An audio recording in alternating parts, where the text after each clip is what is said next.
Harper Audio presents It's Not Me, It's You by Mhairi McFarlane, read by Julia Barrie.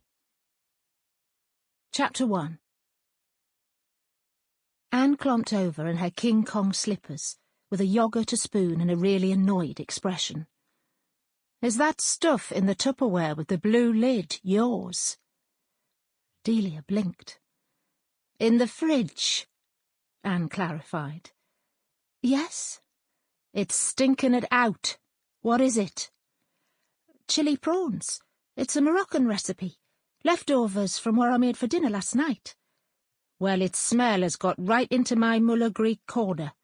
Can you not bring such aggressive foods into work?" "Well, I thought it was just confident." "It's like egg sandwiches on trains. You're not allowed them on trains. Or burgers on buses." "Aren't you?" It was a bit surreal being snack-shamed by a woman who was 1/7 mythical monkey. Anne wore the slippers because of extreme bunions.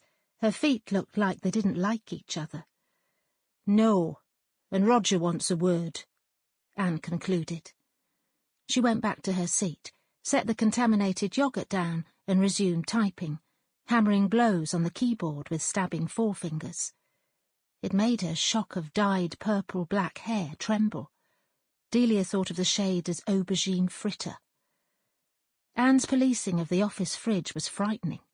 Despite being postmenopausal, she decanted her semi-skimmed into a plain container and labelled it breast milk to ward off thieves. She was one of those women who somehow combined excess sentiment with extreme savagery. Anne had a framed needlepoint on her desk with the Corinthians passage about love, next to her list of exactly who owed what to the office tea kitty. For last year's not-so-secret Santa, she bought Delia a rape alarm.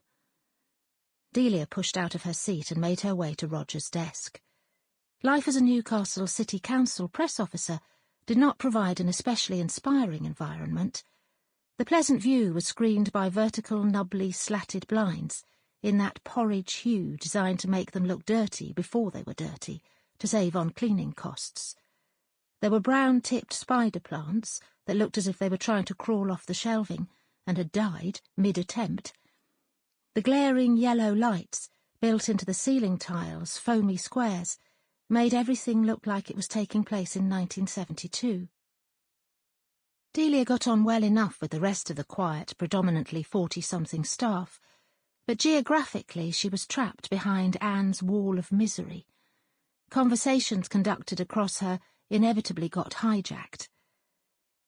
Delia crossed the office and arrived at Roger's desk at the end of the room. "Ah, Delia. As our social media expert and resident sleuth, I have a game of cat and mouse for you," he said, pushing a few A4 printouts towards her.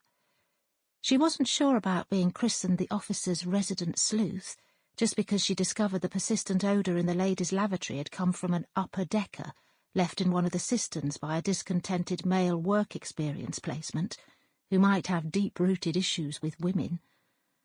It was a eureka moment Delia could have done without. Roger steepled his hands and drew breath theatrically. "It seems we have a goblin."